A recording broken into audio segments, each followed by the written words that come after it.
Tonight, we continue exploring the Mobile River Delta with News 5 meteorologist John Nodar. In our first two episodes, we looked at the marshy southern delta and the transitional middle delta.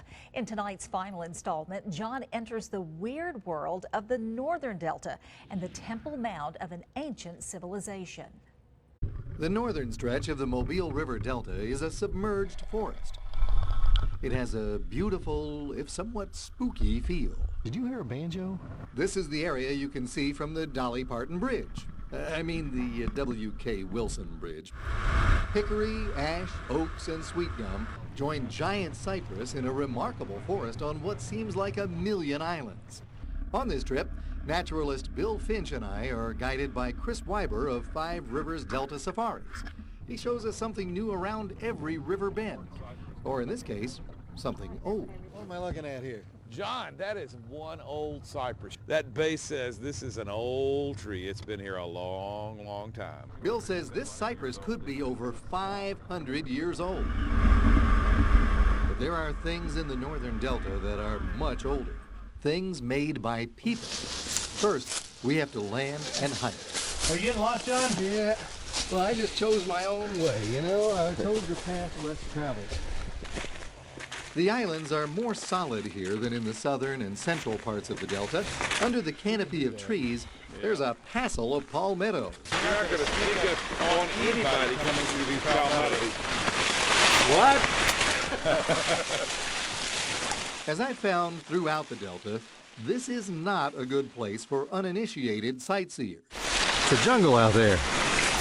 About a half-mile later, we arrive at something very few folks have seen in the past 1,000 years or so, the Bottle Creek Indian Mound.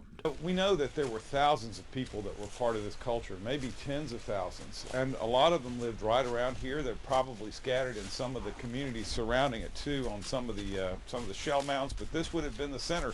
This would have been downtown. This is where you came to sort of celebrate as a community.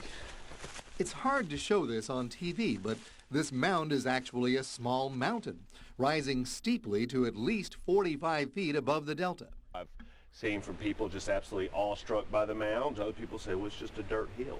Now, obviously, this is more than a dirt hill. This mound by itself took over 100 years to construct, one basket of dirt at a time. It was probably even taller when the chief lived on top. You know, and their religion revolved around a solar cycle, and they believed the sun rose in the morning because the chief got up. There were also plazas, canals, and a ball field. What are these? John, these are bleacher seats. You have to use your imagination to see it without any trees, the way it was back in the day. They took their sports very, very seriously. 40, 45, 50. I guess some things never change. Davis! Oh, my God! Davis! This is not like Aztec temples in Mexico. There's no gift shop here. It's more like you discovered this ancient place yourself. You know, when we started this adventure, folks told me the Delta was a place that's full of alligators where it's easy to get lost. And you know what? They're right. But the Delta is a lot more. It's full of beauty and mystery, and it's something you should see as long as you're with somebody that can get you back safe. You do know the way back, don't you? Don't worry, you're in good hands, John. John Nodar, News 5. If John has inspired your adventurous side, you can experience the Mobile River Delta yourself. Chris and the folks at Five Rivers Delta Safaris will take you there.